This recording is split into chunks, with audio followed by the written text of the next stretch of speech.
Okay, well, we are delighted to be joined on the Rosby's Rugby podcast by a new Rosbeef man playing on the wing for Van, Ben Stevenson. Welcome to the Rosby's Rugby podcast. How are you? I'm very good, thanks. Yeah, how are you? Yeah, good, good. Although you've just had a bit of a break. You've had a week off. Is that I guess that's relatively new for you in the world of rugby and Um, just having a full break weekend. yeah, it's slightly different actually. The after only 5 weeks is 5 or 6 weeks is quite nice. Normally, I know you probably play at least 15, 20 before you get a break in the Prem between the different cups and whatnot. But yeah, it was nice to get a little break. What did you get up to? Did you go back to the UK or? Yeah, I went back to the UK, saw my fiance, saw family. I went to see a few friends play for Leicester now, so watched one of their games. Oh, nice. Yeah, it was pretty cool. Nice to be back for a bit. And as you well, kind of, you might have touched on it a bit there, but like you've been in for 5 or 6 weeks. You said you came back to see your fiance. How's living apart from the fiance? How's that going down? Um, yeah, it's new to be fair. Obviously, I've been with her since I was 16, and then Oh we were living wow. together now. So yeah, we're getting married next August. So it probably wasn't the year before the wedding that she was expecting when we came to it that I signed for Van, which is it was a tricky conversation to get through probably. I mean, yeah, I mean, it wasn't just me deciding. She helped me decide what I was going to do as well when it came down to it. But yeah, it's slightly different now. But Yeah. she's been over twice now, so she loves it here. So Okay. um, How settled in are you? How long? Because like obviously you will have been there for a bit pre-season, but like how are you renting? Are you like? You've got yeah, yeah, Wi-Fi, I assume, because we're having this. But like I know that I've got French Wi-Fi. Yeah, French services can be a little bit slow, especially for non-French people. yeah. No, I was Airbnb-ing it for a couple months at the start because I don't know how if you realise, but this is a really touristy area, so all these flats are like rented out throughout the summer for Airbnbs, and then they let them Okay. on in September because obviously I think it's all the Parisians come and live here, come and holiday here, and so it's really busy. It's hard to get a house, and so I had to wait till September to get into my flat, which was it was nice to finally get in. Oh wow. Oh wow. And Yeah. then are you all set up in terms of like, is it boxes everywhere, or have you had time to get No, it settled was it in? was fully furnished, which was a bit nicer. But there was obviously a lot moving in still. But in terms of the Wi-Fi, my landlord sorted that out, thankfully, because I think me trying to speak to some operators for that in French might be a bit of a tough one. Yeah. And did the club help you settle in with anything like that, or are you just left to fend for yourself, or is there like, have you Um, been assigned like a token English speaker that helps you um, out, or? no, they are helpful with it. They organised the viewing for me and that sort of thing, and then I came and did it all, and it was the first week was a bit stressed because I think there was like a couple of bank holidays in there, so the people that kind of help you with this weren't there, and I was like, oh god, I can't speak French, I can't organise anything.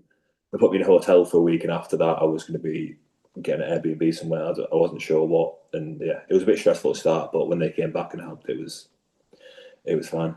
So how long have you been? When did you first kind of go out as a player, as it were? So once you like, when did you first make that move out in terms of, or how far ahead of the start of the season do you have to go out? Oh, so I missed the first 3 days of pre-season because I'd only signed on the Monday and pre-season was starting on the Wednesday. Okay. Yeah. Um, so it was pretty late. So I managed to go out on the Saturday. So that was I think like start of July. Okay. Yeah. Um, so yeah, it was all very late, which as I was talking about before, my fiance made it even more stressful. Me moving to France within 5 days before, and the week before it wasn't really on the cards. So And you can't have had much time off either, presumably. Like I when did all did right to when be did you fair. finish in the Prem? End of No, it May? was yeah. I got more than normal to be honest. I probably got an extra Oh, squeeze an really? extra week because of this. Because Newcastle were back in pre-season on the Monday as well, and I didn't start obviously till the next Monday. Oh, Um, okay. so squeezed in an extra week, which was nice.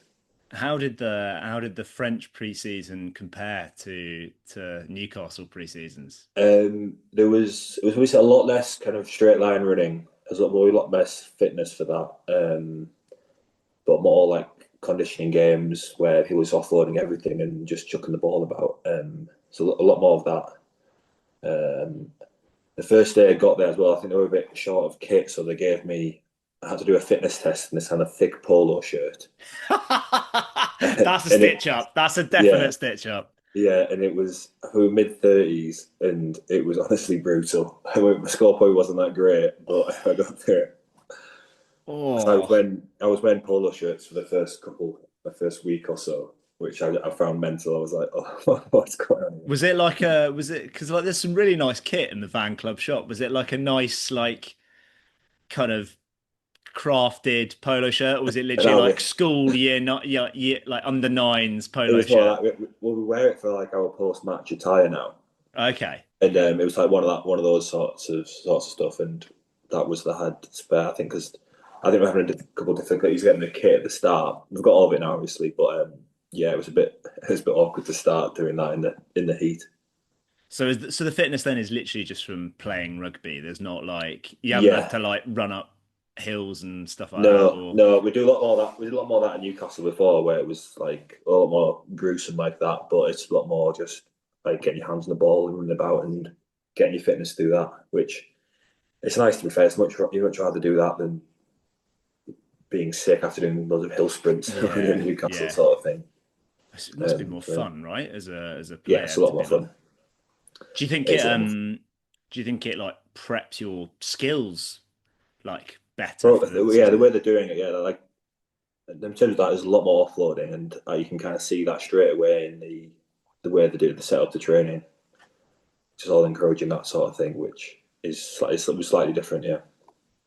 And you mentioned that it was kind of well, you would have been going back into preseason with Newcastle. How did the move to Van come about? What were the other options on the table? Like, what was the So I had turnaround? Like, pretty quick, other than yeah, well, it was after you always signed, very but quick. The so Newcastle were obviously they've been taken over by Red Bulls, and they're in a position where they couldn't offer out contracts for probably from like December on. They couldn't offer any more contracts out, and so everyone was waiting for their contract. Steve Diamond was like, "Oh, we're going to offer you one, but we can't give you one yet officially." And so that's why we still hadn't signed so late. Um, oh, because it and was then basically like in a takeover like yeah, it was in that period when phase. they had to wait for it to get over the line, and then Red Bull would give it the sign off essentially. Okay.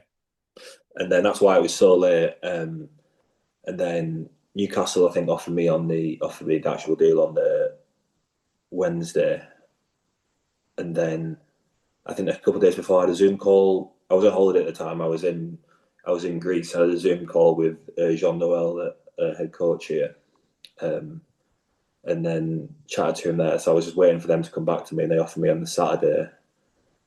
A bit of back and forth, and then by the Sunday I said yeah, because I think the deadline for Van to sign new players was on the Monday, so I had Oh to sign, wow.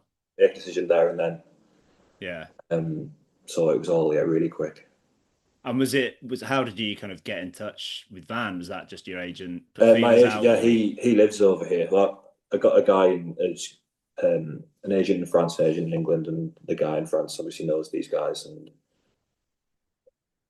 I think they had a winger who left last year. yeah, He's gone, Rayasi? yeah, he's gone to Bordeaux, so I think that left the slot open, and yeah, that was it really. Oh no, so it wasn't something you were kind of actively looking for, as it were. It was kind of you're waiting for the Newcastle deal. Yeah, Yeah. Wow. pretty Okay. much. Yeah, didn't Because you've been realize at didn't realize it was a possibility until right at the end. oh wow, so quite a quirk of timing. Yeah, And that because you've been at Newcastle your whole life, basically, yeah, or pretty certainly much. your I adult was in the career. academy from 14ish, Oh and then wow. signed at 18, and I'm 27 now, so I was there quite a while. And what don't want to pry too much, but like what was the thinking behind leaving Newcastle and kind of and moving to, was it kind of Van is just an opportunity I can't turn down, or was it I Um, want to change, or yeah, it was a bit of both because in terms of like Van, I spoke to a friend of mine at Newcastle. It's Sam Arnold. He used to be at Brive, and oh yeah, yeah. he was really complimentary of Van. He said it was unreal sport, and he knew some people who played there, and said it was great.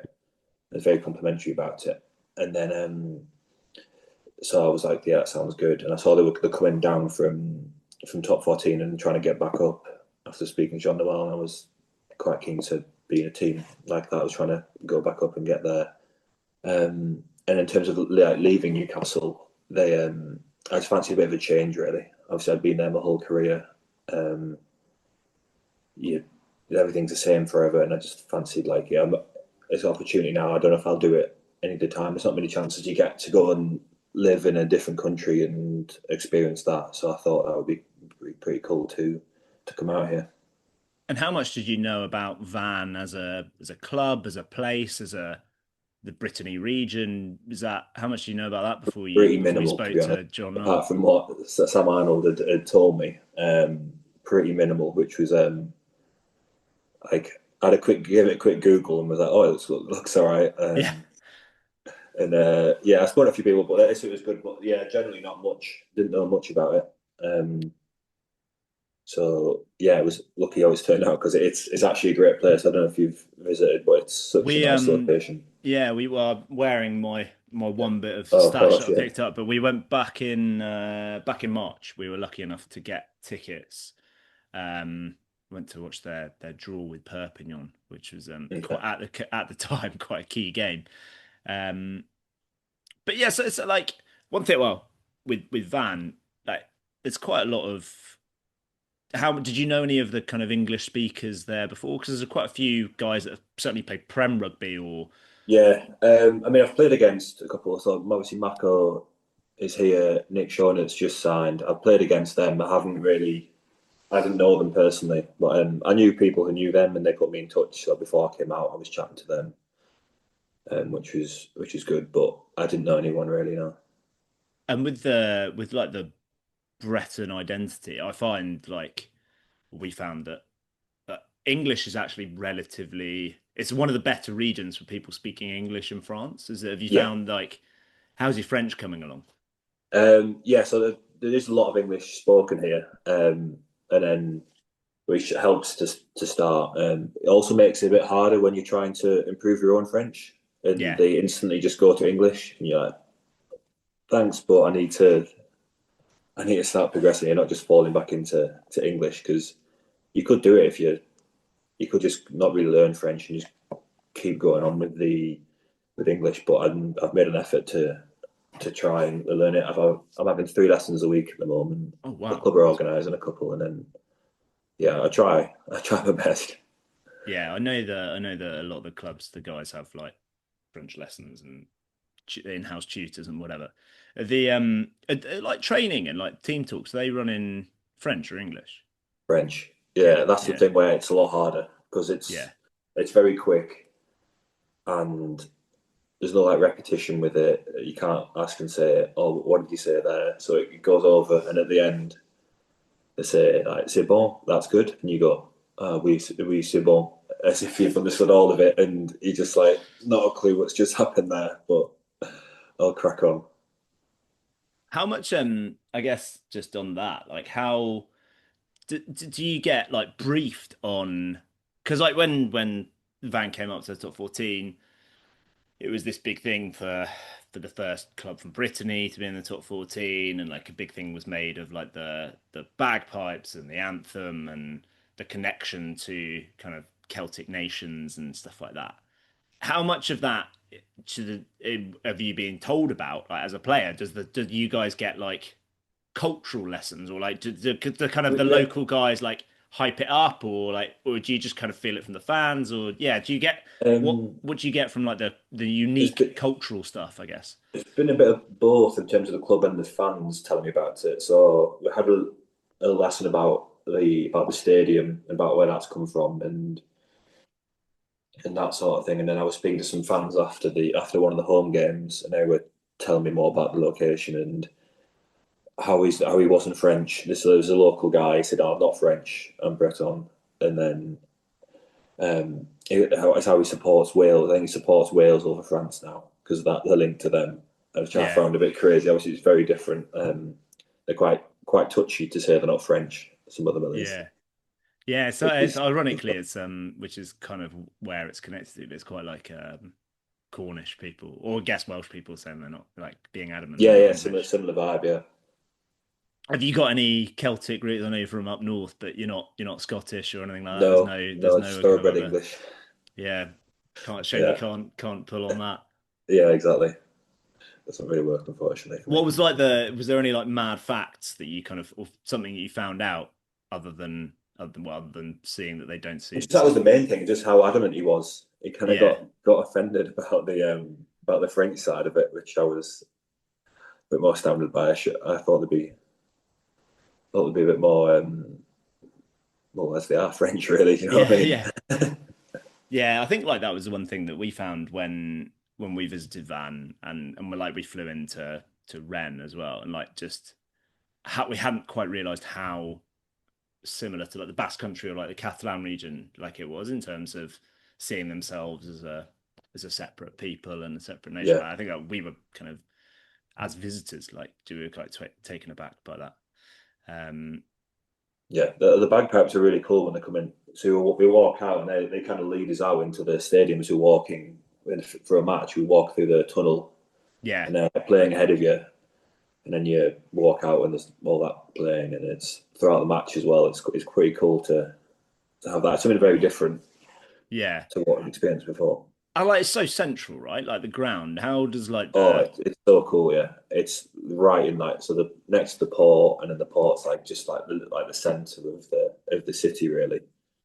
So you just go straight from fans just go straight from the bars into the stadium and straight again after. My parents came out for the first home game, um, and they managed to make friends with all the fans in the bars. And like there was so many of them. They had to do a group chat now. That's what happened in a group. This Van fan group chat, which is pretty cool for them. Made best mates with all of them, which was nice. But yeah, that's just how close it is. It just kind of you're outside the stadium, you're in the city. You're like yeah? just there, and you walk in, and it's yeah. And does that affect like you guys, like from a pre-game, post-game? Does that like, is it different? Is it harder? Is it easier? It's Is it? different. Oh, post game, I wouldn't say it's any different pre game because we kind of go to the training ground and get a bus in, so it's as if it was for us as if it was like far away. But post game, yeah, because I actually live in a city centre now as well, so I walk back home after. But I end up having to carry all my kit out, and you get a bit mobbed after the game when they see you in your kit Yeah, nice. because they absolutely love it. They Yeah, absolutely like I can't stress how much they absolutely love the rugby here, which is nice.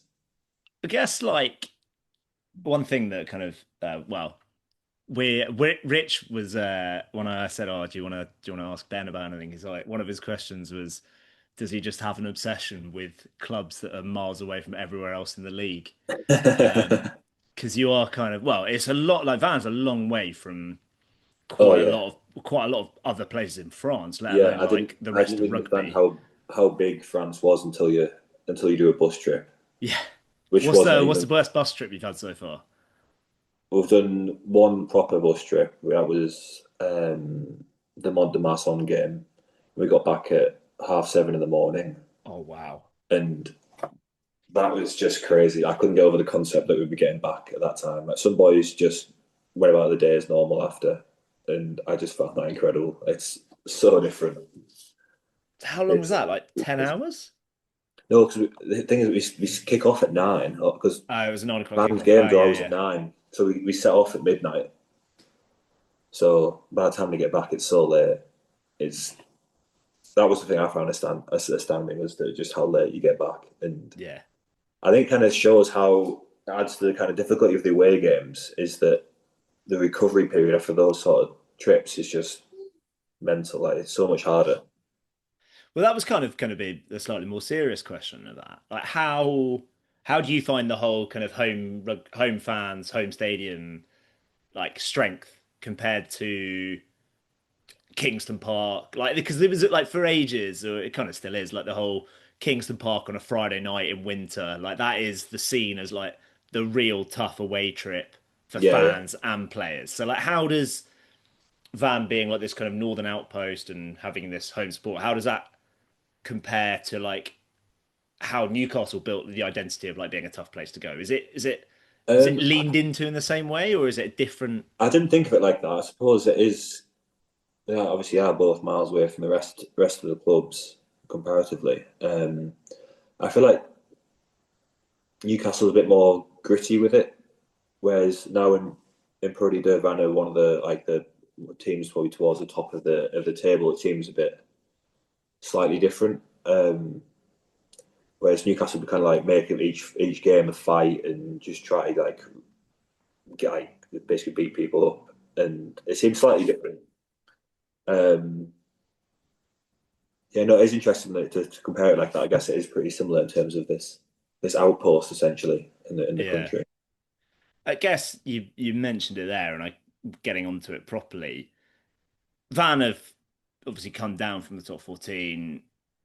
They are many people's, we've kind of said recently, or a lot this season, like they seem like the team to beat. I personally thought there might be a little bit of an adjustment period for Van, like kind of back, because we've seen it the last couple of years, teams coming down from top 14 have actually had quite slow starts in Pro D, but like generally you guys have been seem like the team to beat. You guys have had probably the most impressive results. What was said in like pre-season in terms of like the approach to being back in Pro D? Obviously you weren't there last year, but how does it what was the kind of messaging around like how you're approaching the season? Um, in terms of the specifics from the coaches in the meetings, I'd probably have to say I didn't know that one coming because it's all in French, which is quite funny. But it's more from speaking from to the boys. Yeah. That I think they feel in a stronger place this year than they did when they got promoted. Feels like a stronger squad. It does feel like a Yeah, stronger squad than I think you in had terms in of the like top the 14. depth that we have more now is I think is a bit better for us this year. And I think they're just desperate to get back up again. Really, I spoke to them about the celebrations when they got promoted, and it was just like these pictures, like these endless fans. Yeah. Did you go to the ramparts when you went to them? Yeah, yeah. It was, I think, it was all based around that, and there was just so many fans Wow. there. It looked absolutely incredible, and That just must basically be saying good. how good it was when they got promoted. Yeah. Um, Obviously, the beers after will be good as well, but yeah, just that event will be That's why will the be guys want to win the league. It's just that. yeah, just Not just for not the like personal just for the beers. pride or yeah, Yeah, just the party afterwards. yeah. And like I personally I've got a bit of a bugbear with Van at the moment. Um and you might actually be quite well placed to talk about it. Like what is said about the game plan with like obviously if you've got this kind of top quality squad, what's the kind of game plan? Because like going up last year, it was very pragmatic and Yeah. kick based and territory based. And actually, I think Van had like we're in the top three for like territory or something like that, or like they had quite good some of the quite good stats. It doesn't seem to have changed much this year. So is it Um, kind of still like we play pragmatic, this is how we play, or is it the we only should dominate players, we've got these amazing talent outside us?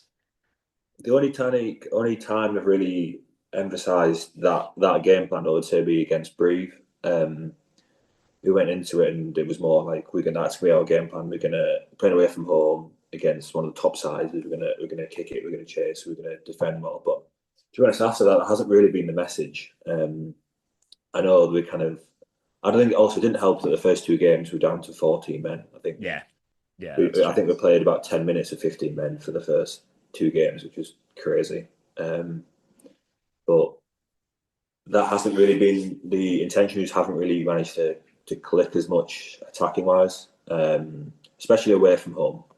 It was the Mont-de-Marsan game was awful. Aurillac game wasn't good, and then Dax wasn't good. Obviously, we got managed to get two wins there without playing well at all. So I still think, in terms of the attack, we've got a lot more. We've got a lot more to come. Which, especially for me as a winger, it'll be nice because I've just been really busy chasing kicks so far, Well, that which was that was kind of like my feel. Like that first game against Brive was so we can see now. They started just before for the playoffs, like at the back end of last season, and they've had like one game per week, and it's Tim Cocker from Meg Jason and Joe Worsley that do it, and it's all on YouTube. So we can see one game, and like yeah, they made a big thing of like the Saturday night game, the Brive Van game, and like thought like we were really impressed with that, and it was that like a kicking based game, but like it's kind of like oh Ben Stevenson on debut kicked his chase, like chased his kicks bloody well, like the yeah, bits he was allowed to do, like it looked good, but like 90% of his game was chasing kicks. yeah, It's kind of like but then you won try of the month for Van at least, didn't you? And yeah. you Both still really had chance capable. to kind of do your own thing. Is there a bit? Is that so? The get is Van fans and Predator fans can have a bit of hope that there will be more attacking rugby from Van. Yeah, yeah, 100%. That's what I've been working on in training as well, just trying to get that shape going right. And yeah, because I mean, it's not a great spectator sport if you just end up kicking it the whole time, and no one. Yeah, It's I not as think fun to like play. No one wants that. The weather's actually been perfect for it as well, which is the shame thing. This is the bad thing yeah, that we could have played some great rugby, but it just hasn't really happened yet. yeah, because you guys have got some brilliant talent. Has there been anyone that's like really impressed you, like in the because obviously, Um, like not knowing many of the players other than the guys that have played in Prem or URC, like, was there anyone that's locally that's kind of been like, Shh, this guy's amazing? Max Lafarge at 10, he's good. He's impressive. He can read the game well. Um, he's been impressive. Michael Ruru at 9, he's been He's good. class. He loves a pick and go though. He needs to stop that a bit. I think we get a chance for the backs to go, try to play, and he keeps this little pick and go each time. I mean, he scores pretty much every time, which obviously you can see he can't say anything after. But yeah, he loves pick and go. Um, so yeah, Yeah, the 9 and 10 combo are good. yeah. I mean, they were brilliant in the top 14 last year, and like Francis Siley was unreal last year as well. I know he's obviously missed a few games with his band, but Yeah, like those three were just it was class last year, really, even top 14. Um, the game that we will be coming up this week is your home game against Oyonnax. So, what's been kind of how does it work? Kind of coming back from the break, and how does the rest of your week look? And how what's the team saying about Oyonnax?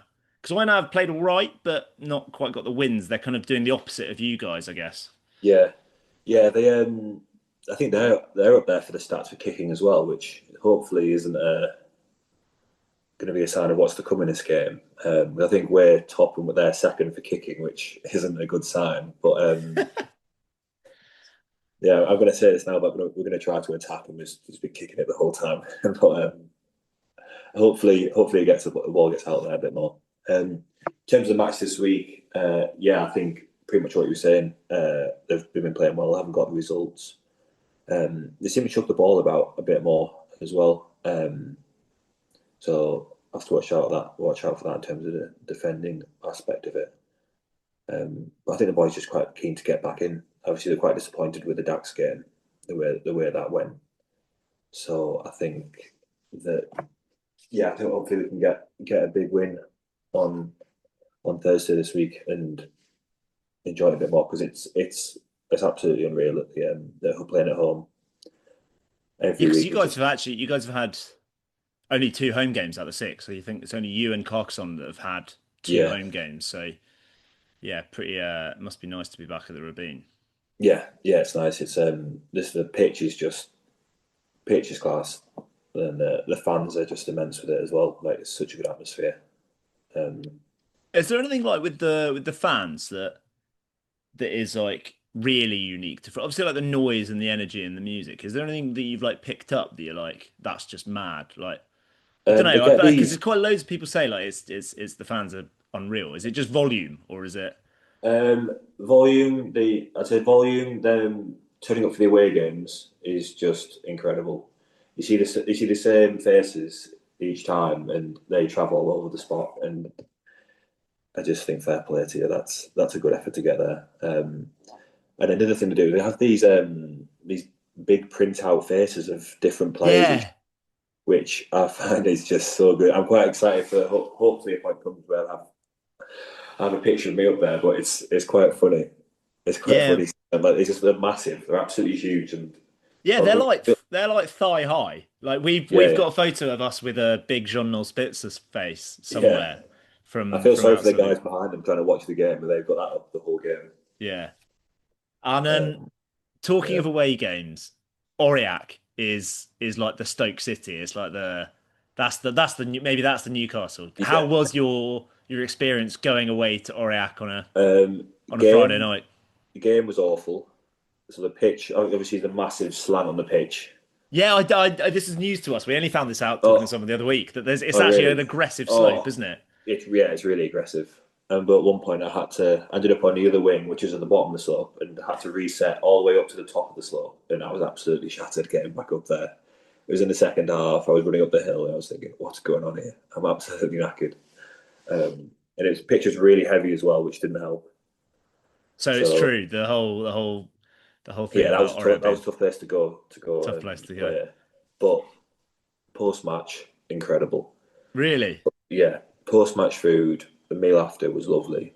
And then Yeah. after, so we have this meal, and then they could bring out a cheese board and red wine, and then so they're known for this. This location is known for its cheese. Yeah. Yeah. So we Yeah. have Yeah. that after, and then also actually one of the ex players at Carriac, he set up his own pie company, Oh and wow. so after the game, he was at the game, he's selling his parties, and so he's from New Zealand, so Francis Sailey knows him, and so we put this big order in. So he has these frozen pies ready for us after the match for us to take back home after the game. Honestly, they were incredible. It was such a good idea. I absolutely That's loved the fact. unreal. It's honestly so cool. Um, It was just like, there's been this big package. Here you go, and you go, right, thanks. Get on the plane, and then you put them back in your freezer when you get back. that's class. They're ready. I Um, guess on slightly similar lines, did you have any sort of initiation or anything at Van? uh, yeah, it was the first 3 weeks. It was fancy dress every week, every Friday, which was it got a bit much by the end. Three But it was weeks in a fancy row, dress that's every tough. Friday, doing different socials, and it ended with the last one where it was weird. I've never had fans and the involved in initiation. Oh wow. Yeah, it wasn't what I was expecting. So this was like the tame part of it was weird when I was with the fans. It was various challenges. It was like in teams, like a time trial of different things, like pulling a tractor up a hill. I can't remember the rest of it was. It was loads of weird little games with drinking, and after that we separate off from the fans and we go into this little. It's on a big farm, no, like I think one of the presidents owns a farm, and it was in his farm. It was a little kind of wooden shed, quite a big shed, little storage place, and then we separated off that just the players, and then there was like a big court session there with various different drinking stuff, and it was actually really well organised. There was like 3 or 4 people dressed up as judges. There was a few barristers defending people, but fully costumed. And they Are had you loads. allowed to tell us what you were dressed as? Is that Um, I think I was in bikinis at this point, and nice? Nice. Okay. then there was a few different ones. But yeah, the it was different. Yeah, I hadn't had a fans involved in initiation before, but And it was just it was funny with her. is it beer? Is it wine? Is it local All, digestives? Is all it? all of it, fish eyes. Oh God. Okay. Like, do you know anything? Any little challenge, like a cinnamon challenge part to it. There was any little weird thing you could think of that they had. So yeah, it was different. It was different to what I'd done before. That's proper. That's like uni. That's like uni fresher initiation type Yeah, stuff, yeah, isn't it it? was. Yeah. Yeah, Um. yeah. Okay. So we're nearly at time. Is there anything that like any places you found then in Van where you kind of always ask people for recommendations? Anywhere that you've like, where's your new favorite spot? Whether it's like coffee or food or There's drink. I'm quite into my pastries as well, which has been Nice. good coming here. There's a little pastry shop called Pan Grill, which Alex Areta he recommended it to me. and that's a good spot. And there's a lot of the boys go to this restaurant called Crapule. Probably not Okay. pronouncing it right, but that's right in the centre, and that's class as well. So those are two spots I've been going to recently. You're in a great spot for pastry. The that It's local quite, it's so Breton, honestly like, so is it good. Queen Man or whatever they call it, or Oh, Cunha that Man? yeah, yeah, Those yeah. things are Little banging. sugary butter thing. It's not just Yeah, just pure calories. yeah, yeah. Um, well, we're gonna have to finish it there. Ben, thanks very much for your time. Thank you for joining the Rugby podcast. Good luck on Thursday. Hopefully, lots of English and or UK and Irish viewers will be able to catch you ball in hand, tearing up against Oyonnax. But in the meantime, thank you very much. Great, yeah. Thank you very much. It's been good chatting to you. Cheers, Ben.